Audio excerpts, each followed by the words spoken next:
नमस्कार दोस्तों, मैं हूं बलविंदर सिंह और आप देख रहे हैं आपका अपना YouTube channel A4 study point. दोस्तों, इस वीडियो में आज हम 100 सामान्य ज्ञान के महत्वपूर्ण प्रश्न देखने वाले हैं। चाहे आप किसी भी कम्पिटिटिव एग्जाम की प्रिपरेशन क्यों ना कर रहे हो, ये सभी एग्जाम्स में बार बार रिपीट होने वाले क्वेश्चन हैं। तो दोस्तों, वीडियो को एंड तक देखते रहिएगा और चैनल पर आप नए हैं तो चैनल को सब्सक्राइब करना और वीडियो देखने के बाद अगर पसंद आती है तो प्लीज़ वीडियो को लाइक करना। दोस्तों, इसी प्रकार की सीरीज आपको चैनल पर मिलती रहेगी, तो चैनल के साथ जुड़े रहिएगा। और अभी देरी ना करते हैं, इस वीडियो को स्टार्ट करते हैं और देखते हैं पहला जीके का प्रश्न। मंडल कमीशन किस प्रधानमंत्री के कार्यकाल में लागू हुआ? तो वीपी सिंह के कार्यकाल में लागू हुआ था मंडल कमीशन। सार्स क्या है? तो यह एक विषाणु के द्वारा फैलने वाला रोग आ जाता है। भारत में हरित क्रांति के जनक हैं MS स्वामीनाथन। भारत में हरित क्रांति के जनक कौन हैं? MS स्वामीनाथन हैं। श्वेत क्रांति का संबंध किससे है? तो दुग्ध उत्पादन से। श्वेत क्रांति का संबंध दुग्ध उत्पादन से है।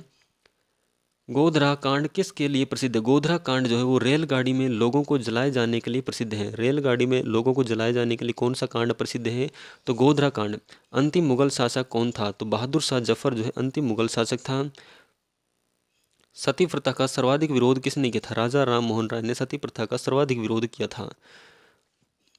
सती प्रथा का अधिनियम की बात करें तो वो कब आया था? 1929 में आया था सती प्रथा का अधिनियम। ओबीसी का फुल फॉर्म क्या है? तो ओबीसी का फुल फॉर्म है other backward classes. Other backward classes Hindi में देखो तो अन्य पिछड़ा वर्ग भी कहते हैं इसको। सेल क्या है? तो स्टील उत्पादन के लिए सेल जाना जाता है। स्टील के उत्पादन के लिए सेल जाना जाता है। और सेल की फुल फॉर्म की बात करें तो Steel Authority of India Limited आ जाता है। डिमांड ड्राफ्ट को क्रॉस क्यों किया जाता है? डिमांड ड्राफ्ट को क्रॉस क्यों किया जाता है? ताकि भुगतान बैंक खाते के द्वारा ही किया जा सके। डिमांड ड्राफ्ट को क्रॉस क्यों किया जाता है? क्योंकि भुगतान जो है बैंक खाते के द्वारा ही किया जा सके। पुष्कर मेला कहाँ लगता है? तो यह जयपुर में लगता है पुष्कर मेला। आज़ाद हिंद फौज की स्थापना कहाँ हुई थी? आज़ाद हिंद फौज की स्थापना की बात करें तो वो सिंगापुर में हुई थी। क्षेत्रफल की दृष्टि से विश्व में भारत का स्थान है तो 7वां स्थान आ जाता है। क्षेत्रफल की दृष्टि से विश्व में भारत का स्थान 7वां आ जाता है। जाकिर हुसैन का संबंध है तबला वादन से। जाकिर हुसैन का संबंध किससे है? तबला वादन से। लाल बहादुर शास्त्री का समाधि स्थल है विजय घाट। लाल बहादुर शास्त्री का समाधि स्थल जो है विजय घाट आ जाता है। स्वेज नहर जोड़ती है लाल सागर और भूमध्य सागर को। स्वेज नहर किन दो सागरों को जोड़ती है? तो लाल सागर और भूमध्य सागर को आपस में जोड़ती है स्वेज नहर। मसालों की रानी किसे कहा गया है? इलायची को मसालों की रानी कहा गया है। जो आपको ये प्रतीक दिखाई दे रहा है ये किस का आ जाता है? तो यह प्रतीक जो है वो अपने पुल का आ जाता है। नाजीवाद के संस्थापक कौन थे? तो नाजीवाद के संस्थापक हिटलर माने जाते हैं। दीन ए इलाही धर्म किसने चलाया? दीन ए इलाही धर्म की बात करें तो यह अकबर ने चलाया था दीन ए इलाही धर्म। किसे गरीब नवाज कहा जाता है? तो गरीब नवाज के नाम से मोइनुद्दीन चिश्ती को जाना जाता है। गरीब नवाज के नाम से मोइनुद्दीन चिश्ती को जाना जाता है। कुतुब मीनार कहाँ पर स्थित है? दिल्ली में। कुतुब मीनार कहाँ पर स्थित है? तो दिल्ली में आ जाती है कुतुब मीनार। पर्वत और पहाड़ के बीच की भूमि को क्या कहते हैं? घाटी। पर्वत और पहाड़ के बीच की भूमि जो होती है उसको क्या कहा जाता है? तो घाटी कहा जाता है उसको। शहरीय जनजाति पाई जाती है राजस्थान के अंदर। शहरीय जनजाति जो है वो कहाँ पर पाई जाती है? तो वह राजस्थान में पाई जाती है। मानचित्र में पर्वत और पहाड़ को दर्शाया जाता है लाल रंग से। मानचित्र जो होता है उसमें पर्वत और पहाड़ों को किस रंग से दर्शाया जाता है? तो लाल रंग से दर्शाया जाता है। नेक्स्ट प्रश्न है सिल्क यानी कि रेशम का सबसे बड़ा उत्पादक देश है चाइना। सिल्क अर्थात रेशम का सबसे बड़ा उत्पादक देश कौन सा आ जाता है? चाइना आ जाता है। कारगिल युद्ध के समय पाकिस्तान का प्रधानमंत्री कौन था? नवाज शरीफ। कारगिल युद्ध के समय पाकिस्तान का प्रधानमंत्री कौन था? तो नवाज शरीफ थे। भारत का राष्ट्रीय पक्षी है मोर। भारत का राष्ट्रीय पक्षी कौन सा आ जाता है? मोर आ जाता है। भारतीय राष्ट्रीय कांग्रेस की स्थापना कब हुई थी? 1885 में। भारतीय राष्ट्रीय कांग्रेस की स्थापना कब हुई थी? तो 1885 में। कौन सी आकृति भूमिगत जल से बनी है? कौन सी आकृति जो है भूमिगत जल से बनी है? तो कास्ट विडो। कास्ट विडो की आकृति जो है भूमिगत जल से बनी होती है।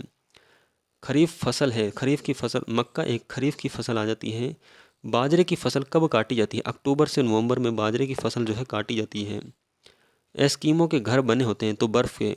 एस्कीमो जनजाति है एक प्रकार की और उनके घर जो होते हैं वो बर्फ़ के बने होते हैं।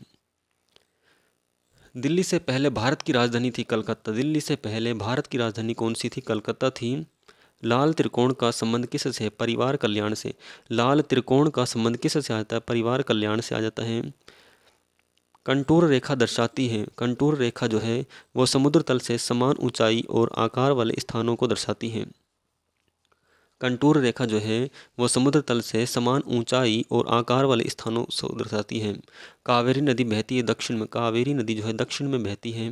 महाभारत के रचयिता कौन थे? वेद व्यास। महाभारत के रचयिता जो थे वो वेद व्यास थे। श्रीलंका में कौन सी जनजाति सबसे अधिक पाई जाती है? सिंगली जनजाति। श्रीलंका में कौन सी जनजाति सबसे अधिक पाई जाती है? सिंगली जनजाति पाई जाती है। होलिका दहन के समय कौन सा अनाज जलाया जाता है? जौ।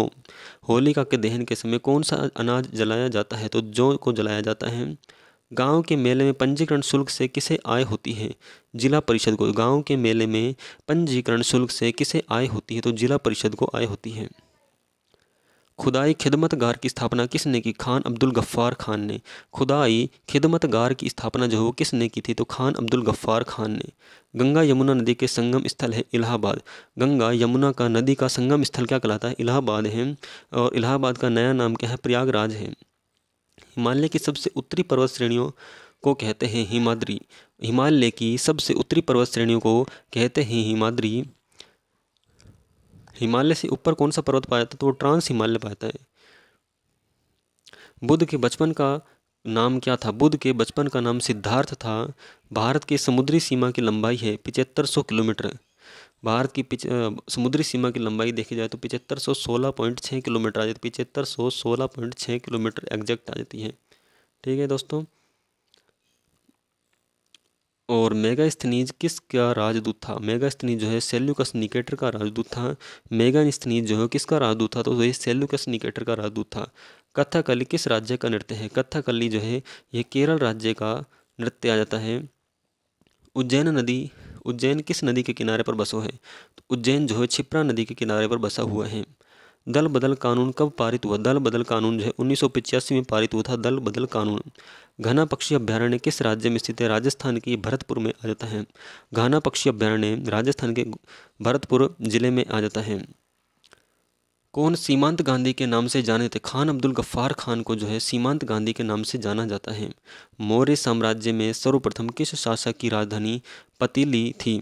तो वो चंद्रगुप्त मौर्य की थी। मौर्य साम्राज्य में सर्वप्रथम किस शासक की राजधानी जो है पतीली थी? तो चंद्रगुप्त मौर्य की।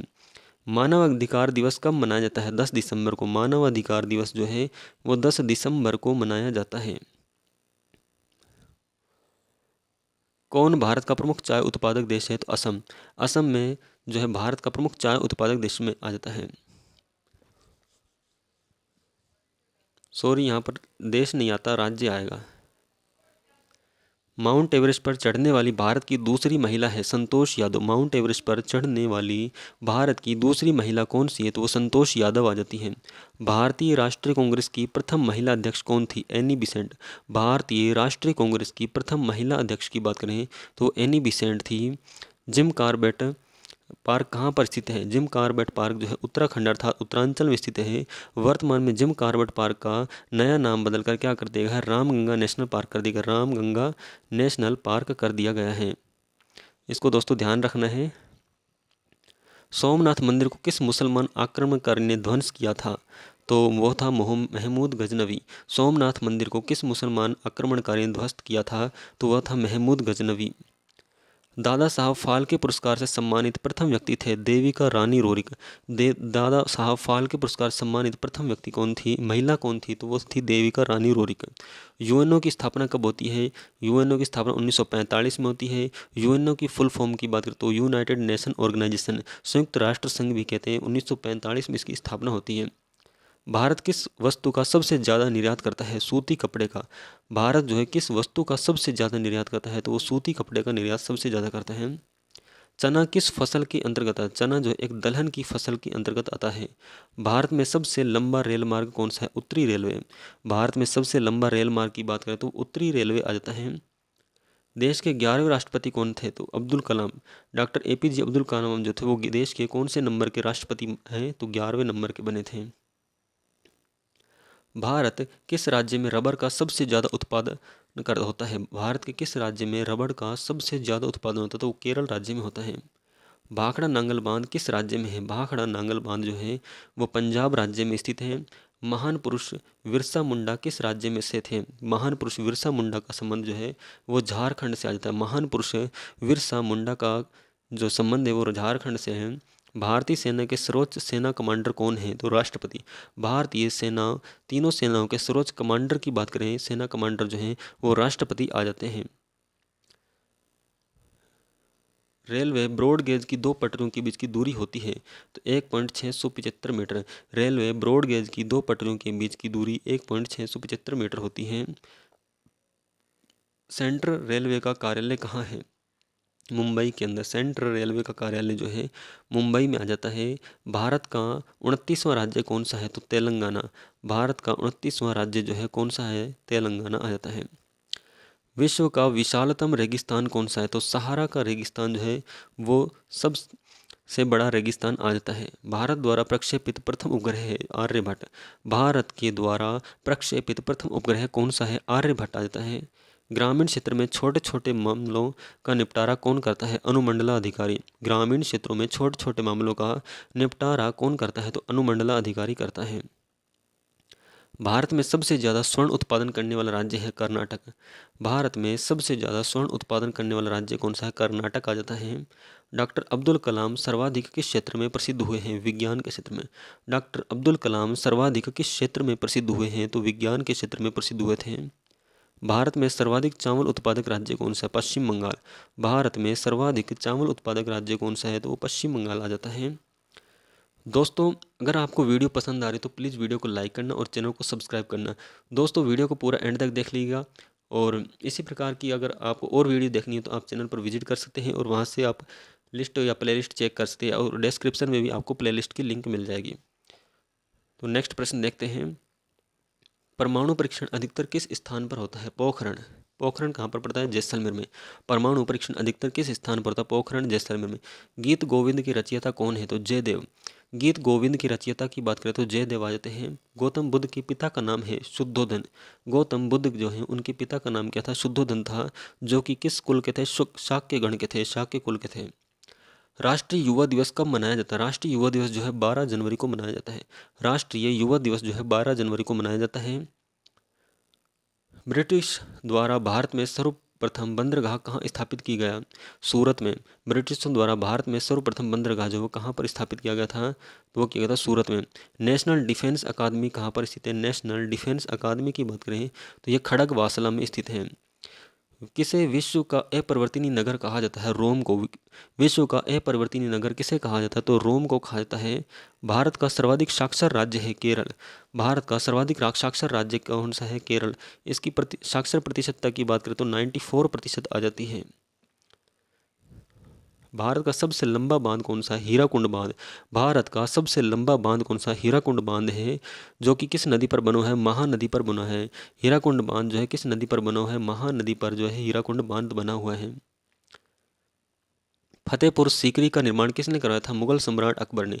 फतेहपुर सीकरी का निर्माण जो है किसने करवाया था? तो मुगल सम्राट अकबर के द्वारा करवाया गया था।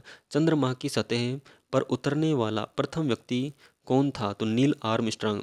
चंद्रमा की सतह पर उतरने वाला प्रथम व्यक्ति जो था वो नील आर्मस्ट्रांग था। भारत तेल क्षेत्र के लिए सर्वाधिक प्रसिद्ध स्थान है डिगबोई, असम। भारत तेल क्षेत्र के लिए सर्वाधिक प्रसिद्ध स्थान की बात करें तो वह डिगबोई, असम आ जाता है। जापान की राजधानी टोक्यो किस उपनाम से जाना जाता है? ओसाका। जापान की राजधानी टोक्यो को किस उपनाम से जाना जाता है? जापान के प्रधानमंत्री थे शिंजो अबे। शिंजो अबे का हाल ही में निधन हो चुका है।